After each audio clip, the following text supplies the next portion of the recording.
Hello everyone, happy Valentine's Day. Welcome to this Video Sans Frontières video.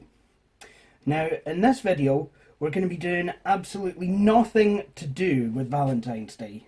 Sorry and all that, but there's really not much to celebrate around here. Well, are you surprised? Really? No, I'm not either. So let's just move on. So, instead of all that Valentine's Day stuff, let's actually work on the Dell Dimension 4600.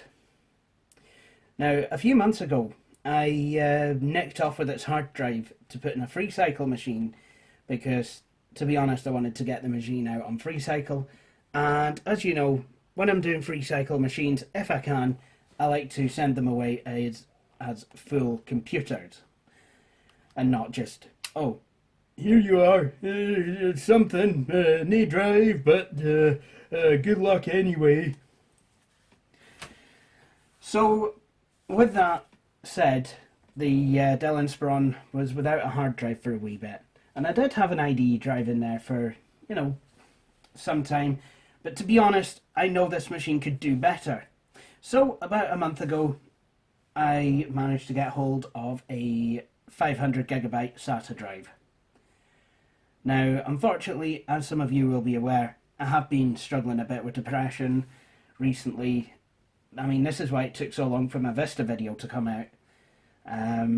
So, I thank you all for your patience on that one, guys, by the way. But, long story short, I took a while getting a hard drive installed in this machine. Now, I did install Windows on it and what have you, but I fear I may have caught some sort of nasty, is what I get for using XP. Although AVG is supported on Windows XP, which is a good thing. But I also tried installing a new sound card in this machine, a Sound Blaster Audigy, but for whatever reason it kept blobbing off and wouldn't work properly, and yeah, it was a bit of a nightmare. So I ended up putting the Sound Blaster Live EK10K, EMK10K, whatever it is, Sound Blaster Live value card. That's went back in here. So, with that said, I think it's time for a nice reinstallation of Microsoft Windows. And for that, I've actually decided to go for this computer's actually included operating system, Windows XP Home Edition Service Pack 1. Should run absolutely fine. And I will, of course, be upgrading it to the latest Service Pack. So, without further ado, let's get started.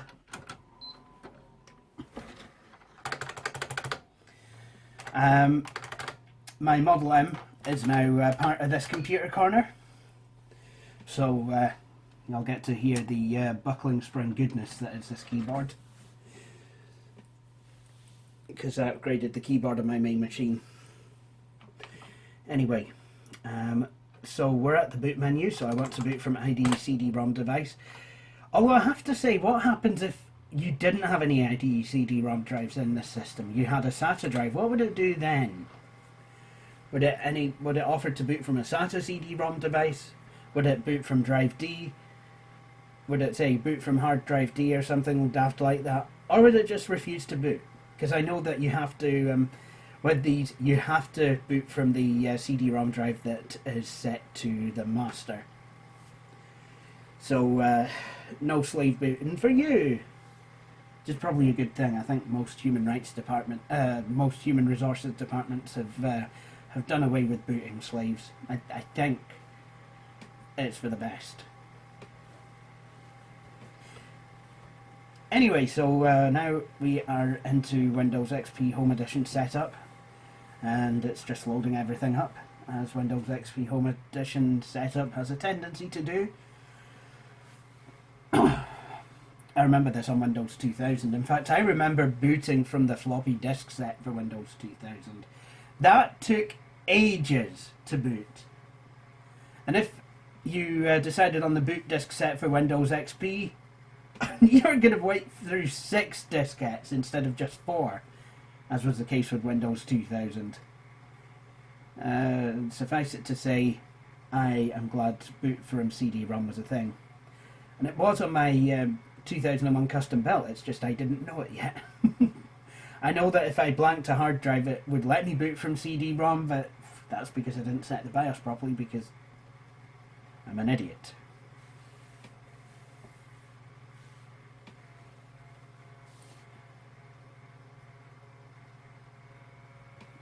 Setup is starting Windows. I always loved how it said that. Was it starting Windows? Is it going to boot me into a UI? Of course it isn't. This is just a Windows kernel. There we go. Welcome to setup. To set up Windows XP now, press Enter. To repair a Windows XP installation using a recovery console, press R. To quit setup without installing Windows XP, press F3.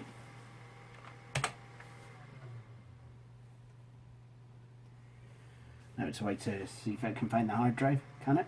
Is it there? Ah yes, the end user license agreement. I'm going to agree with that. Basically what it's saying is, if you touch me, I won't break. Don't think of me that way, I'm not such an innocent ghetto. Don't wrap me up in cotton wool, or put me on a pedestal, I'm not such an innocent ghetto. No, doesn't say anything like that.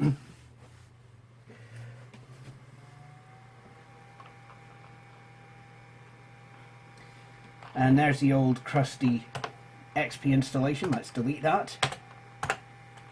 And let's instead set up this shiny new install of XP on an NTFS partition.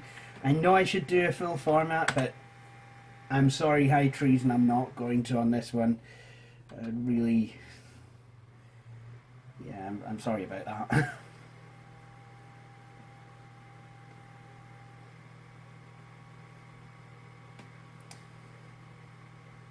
Although that said, there we go, formatted. Now it's checking drive C for any errors, and now we're going to be copying files. Isn't this exciting? Well, actually no it isn't, so I'll tell you what I will do. I will meet you at the GUI portion of setup.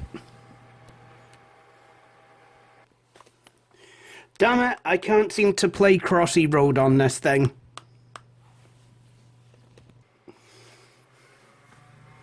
So now we're into the GUI portion of setup. Most of you will think that I call this the GUI portion of setup because it appears to have a graphical user interface. No, I call this the GUI portion of setup because, well, GUI is a property of molasses, and this kind of goes like molasses on slow computers.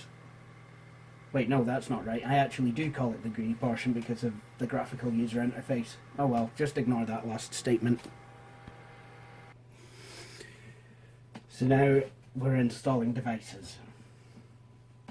I remember this part could actually take quite a while, and I actually remember the first time I ever installed Windows 2000, and it seemed to be stuck at kind of just below halfway on installing devices, and I thought the damn thing had crashed, so I reset the machine and it did it again, but I just kind of waited, and eventually all was well. Anyway, now we're actually at the first set of questions. System locale set to United Kingdom, regrettably. Hopefully there'll be a referendum next year, actually 2018. But by the time Scotland gets its independence, even Windows Embedded POS Ready 2009 will be very much out of support. But Microsoft, if you're listening, if you you know, if you want to make Windows XP have a Scottish localization, you know, that would be fine. While you're at it, please could you do one for Windows 98?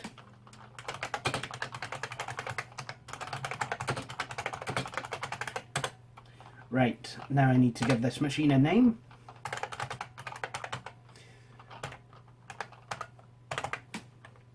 It's a shame, I was going to call it Fred. time zone, what have you. Tuesday, February the 14th, 2007 at 1:07 p.m. Nice. And there we go, installing network.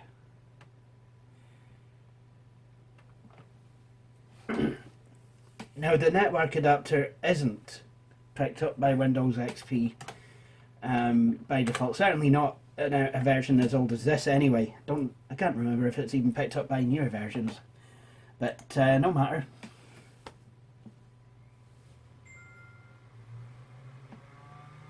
This machine is actually quite quick. Well, it can be anyway. I was using it the other night to actually transfer VHS tape to DVD, and yeah, I've got to say it was brilliant. It worked absolutely brilliantly, no problems at all.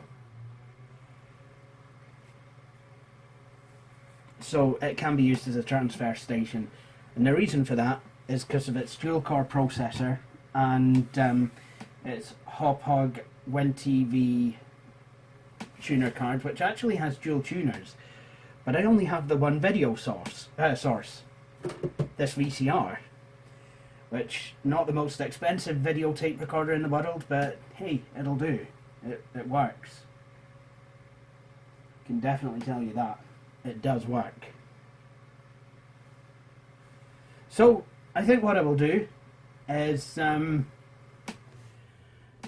will actually let setup finish. In fact, it nearly has done. Look, installing start menu items. It installs the start menu items, then it registers components, then it saves settings, then it removes temporary files used. And then you get catapulted to the Windows XP out-of-the-box experience. If your screen resolution's up to it, you do. Otherwise, you just slammed unceremoniously into an admin account. Oh look, it seems that I can play Crossy Roads on this. So now Windows XP setup has finished. So the machine is now going to restart and go into Windows XP. Who remembers when XP used to look like this when it was booting up? Of course, post Service Pack 2, the boot screen changed so that it just read Windows XP.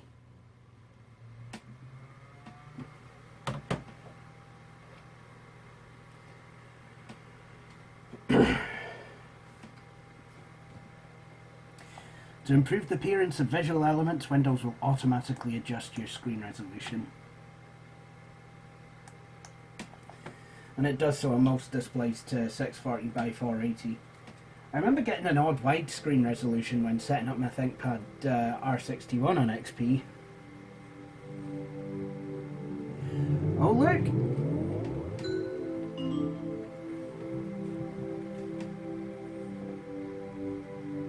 The sound actually works and it's coming out of both speakers, which is something that didn't used to happen with the Audigy. And this sound card is old enough that XP has drivers for it out of the box. But we're still going to install the creative software anyway. So let's put my name in there.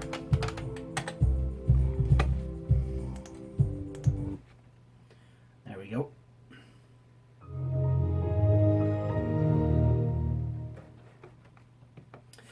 Now, here's something that I'd like to show, because, to be honest, something that always drove me nuts about Windows XP Home Edition was that at no point during the setup process has it asked me to set up an administrator password.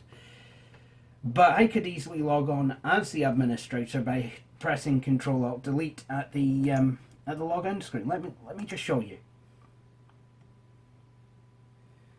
It logs off.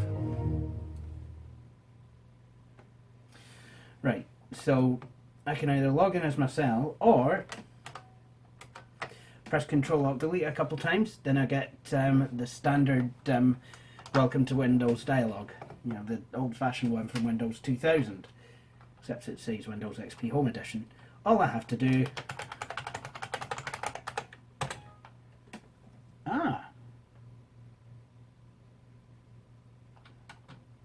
Okay then.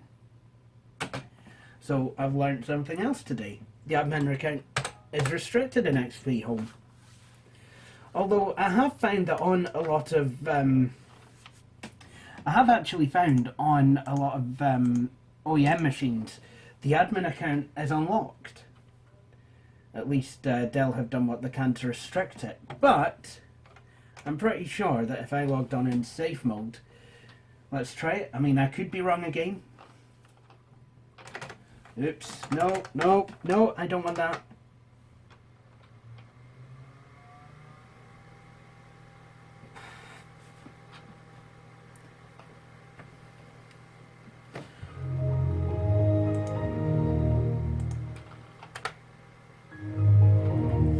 Yeah, that's what XP sounds like starting up and shutting down.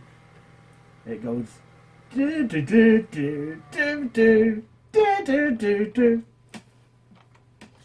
Alright, so after the Dell logo, well, actually before it even, there we go. So what I can do, boot to save mode, XP Home Edition.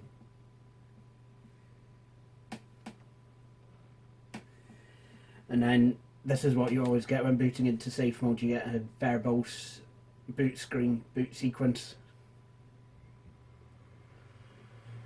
And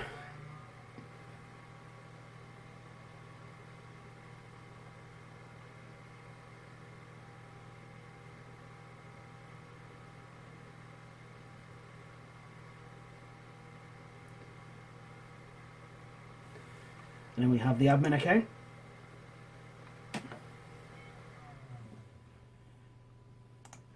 And there you go. You can actually log in as an administrator. Oh, it's asking, do I want to use System Restore? No. But yeah, there you go. You can actually still get in as an administrator. Luckily though, there is a way to actually counteract that. So let's boot back into Windows XP proper. So now we're back in XP.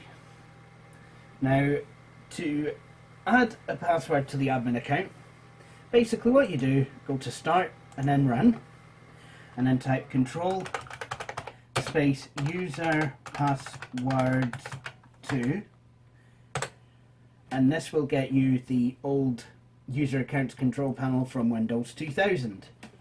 Now the admin account is selected here. And what I'm going to do is reset password. And then here I just type in the new password. And then obviously I would confirm it.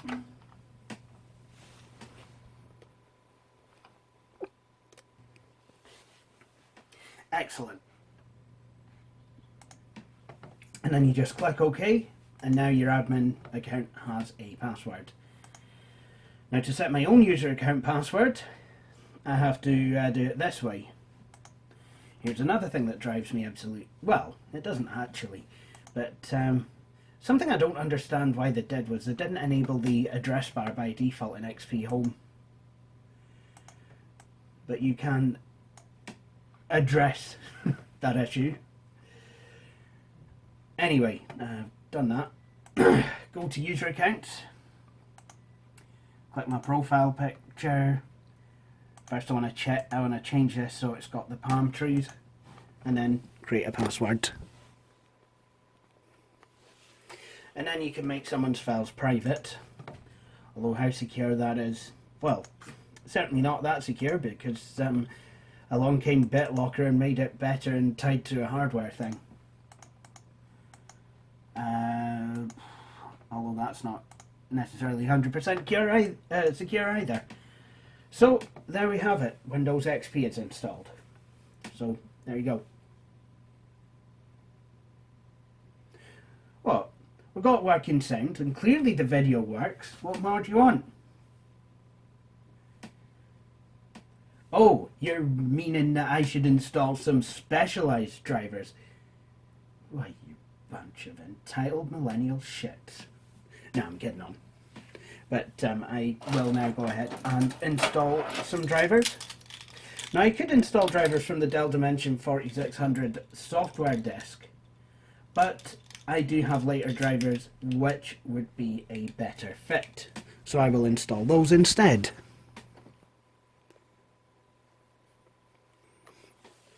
Look at all these drivers, aren't they pretty?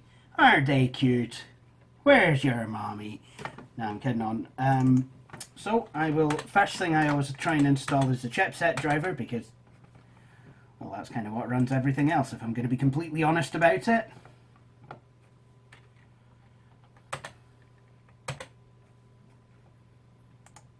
You know, with the up-to-date chipset driver, you would hope that things can run at least a wee bit quicker. That sounded healthy. That's brilliant. Great.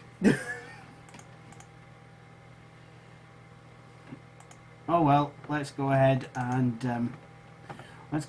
do the unthinkable, shall we, and install all the drivers now without restarting.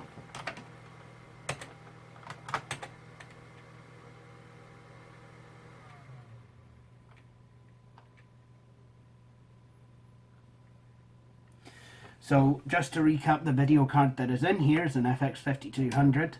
I was going to have had something a wee bit more spicy, but the state of the state and condition of the card, I don't really want to put that anywhere near my Dimension 4600, if I'm honest.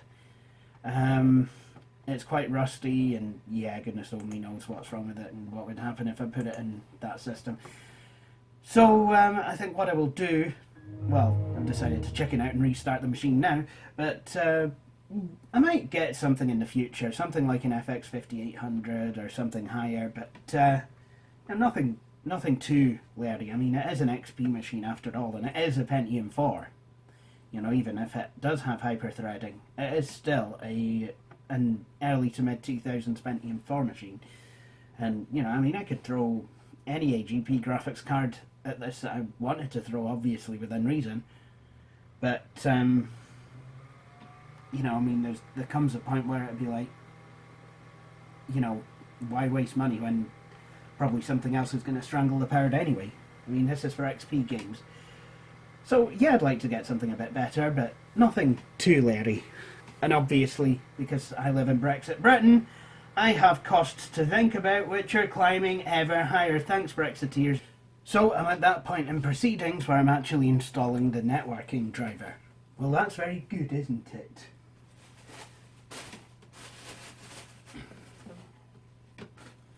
So I would say the basic hardware has now been installed in here.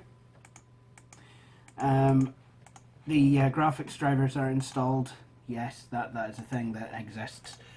What I will do now is I will map some network drives.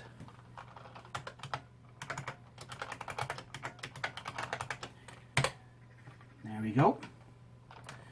So I am connected to my own network. Good start.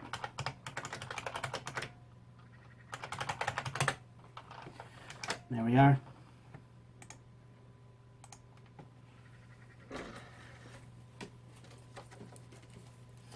And I will take out the Windows XP disk.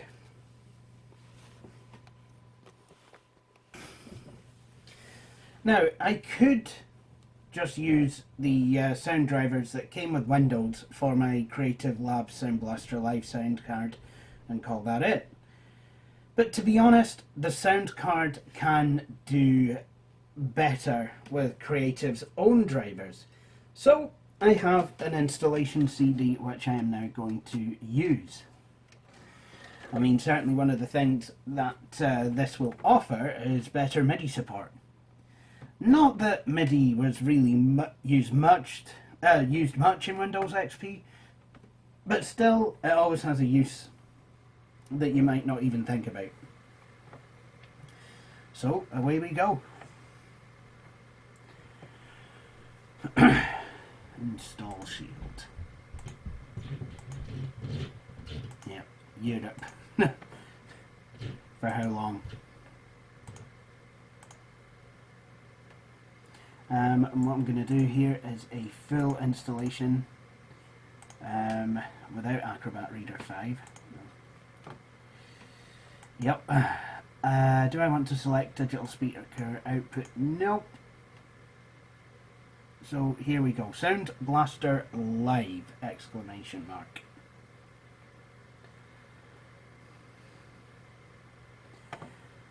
So I take it you had to shout that. So I mean, imagine walking into your local computer your computer components store, you know, PC World, or anywhere you go for your computer parts, Maplin, Radio Shack, wherever, Best Buy, you know, and imagine, or, you know, Northeast Peripherals if you're in Aberdeen. I don't know if they were around back then. I know Grampian Electronics was. Imagine walking in and go, yeah, I'd like a Sound Blaster Live! I think you get thrown out of the shop. Or put in the loony bin or something like that. But apparently, yeah, that's what this is called. A Sound Blaster Live! It's like the VW Up. It's the VW Up!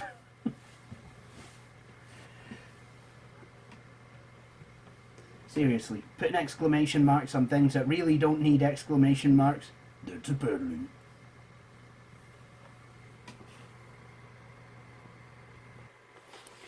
But this is something that the Creative Labs Sound Blaster Live series of sound cards and the Volkswagen Up have in common. They both have an exclamation mark in their name. Now you see, this is the sort of info you just do not get from other YouTube channels. So you've learned something today by watching this video. That Creative Labs and Volkswagen have something in common that they... yeah, never mind. Doesn't matter. Never did. Yep, the drivers are now installed, and now we have this EM10KS audio with a nice live logo. I'm going to change the MIDI to EM10KX SW synth. There we go. And this sound card should work properly on a reboot. Now, one thing I am going to do is I'm going to change the screen resolution so that it's barely visible. There we go. And going to delete these icons because I definitely don't need those. And instead add some of these. There we go. Next thing to do is to install Windows XP Unofficial Service Pack 4, and as that is cumulative, it will install everything from Service Packs Service Packs 2 and 3 as well. There's already Service Pack 1A installed on here. So I'll do that. This thing has a palette of too few colours to play Crossy Road. In fact, it has no colours at all. It's just black and white, or jade green and white. Now this service pack does actually take quite a while to install, and I've got things to be doing, so I'm going to go and do those. Now this is definitely J approved. I can play Crossy Road as a bagpipist. Well, we like going into the wee burn. So now Service Pack 4 has been installed, and because it brought with it all the features of Service Pack 2, which have not yet been set up, I now have to do the Service Pack 2 out of the box experience and tell Windows that yes, I do want to help protect my PC by turning on automatic updates now. But there is another option, which might be unique in its absence in Windows 10. So, I mean, if you've started using Windows at Windows 10, it might interest you to know that back in the past, Windows would let you run updates yourself manually by turning this option to not right now, Windows would not in any case attempt to install updates automatically. However, it probably would bitch at you for not doing so. But you've seen it here, people. Windows without forced automatic updating. It might catch on. Let's hope it does.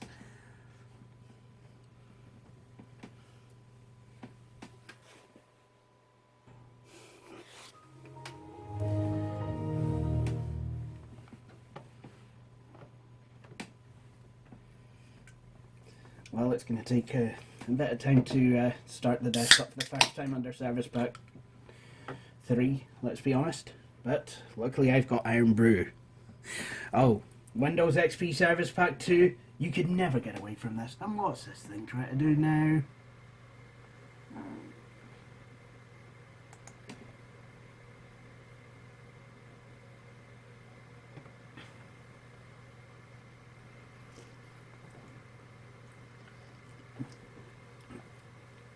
Right, it's the Creative Labs. Register now for a host of benefits.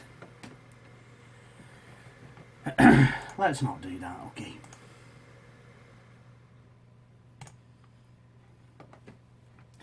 But yeah, I mean, you'd get this. Virus protection, not found. And even when Windows XP Service Pack 2 came out, I don't think there was any antivirus programs that were compatible with it. In fact, what Norton used to do is actually disable the Windows Security Center. But that's before it learned to work with it. You know, obviously you could just see Peter Norton there going, I really don't like Windows XP Service Pack 2. Anyway, enough of that.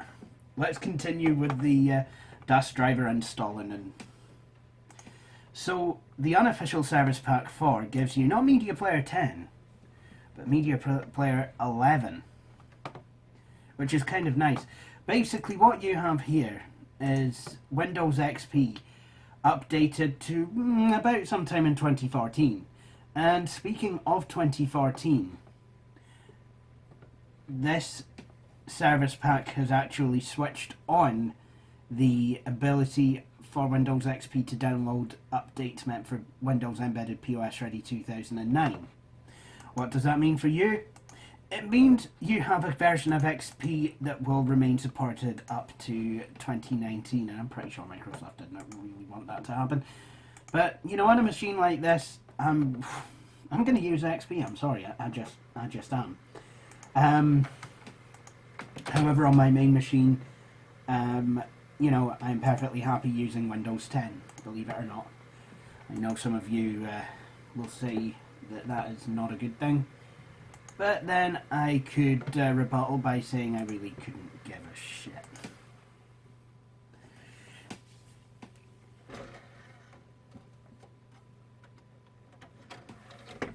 Anyway, let's get some more drivers installed on here.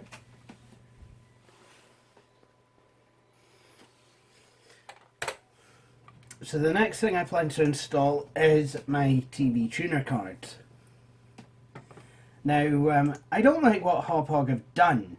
Basically what they've done is they have made their drivers and their TV tuning software a paid-for item.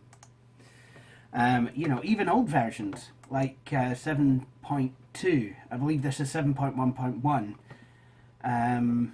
If you're wanting to update to 7.2, you need to have either a pre-existing version of WinTV installed, or you actually have to then pay Hauppauge. I think it's £20 or something, £18, £20, or it could be more.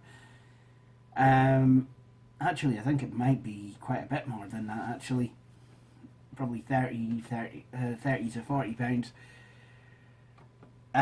But please don't quote me on the price. But you have to pay Hauppauge for the later version, 7.2. I just think that is totally extortionate. I mean, you kind of need this to run the TV tuner. You know, and not every version of Windows is created equal with a media center. I mean, mostly I would be using that, but on this machine I'm not. And even if I was, it's none of their business really. That said, the software that comes with these cards is actually not bad at all. You know, I was able to use that software to record the VHS tape that I was actually transferring to DVD. And I was then able to bring it into Nero 7, you know, because suddenly it's a mid-2000s.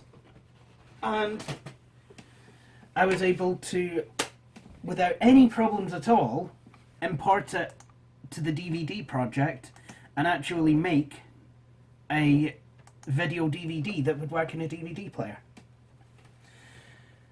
And what I've actually done is, well, what I did was I actually tested that DVD on a PS3.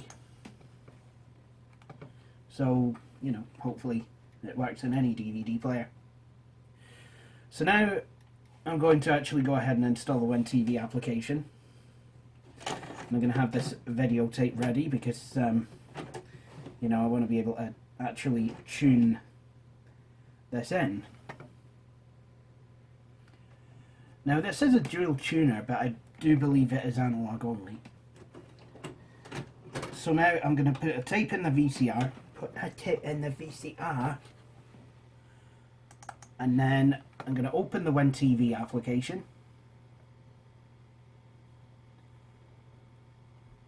And then I am going to tune this in. Oh, there we go. Then just come right out and say it. I don't think you're gay. I just have to do my grocery shopping. Now please, give me my keys. Fine. So, I mean, that's all really I can show you. Because, obviously, I don't want to get into trouble with the copyright mafia. But, if we go to the device manager, you'll see that all the hardware is installed. And yes, there is a Bluetooth dongle installed into one of the USB ports on the back of the machine. So that is the machine basically installed. All the hardware drivers and everything are all set up. So what I'm going to do now is go ahead and install all my applications, and then I will be back.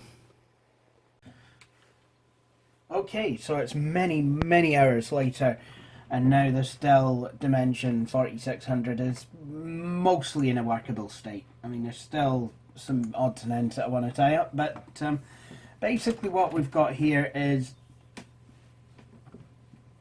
kind of a mid-2000s setup. You know, we've got 7-zip, which I never use then, pair of DVD6 games, including those from Microsoft Plus, which I have installed, the Plus pack for XP. Sorry, the Plus Super Pack for Windows XP. I remember that coming out and not being too well received by the computer magazines. I think it certainly has its pluses. Pun not intended there, believe it or not, but I don't know. Can't remember how much it cost back in the day, but yeah. But also got WorkSuite 2005, obviously. Nero, and ZoomText 9.1. So yeah. So I think what I will do is I'll just show off a wee bit of hyperbole.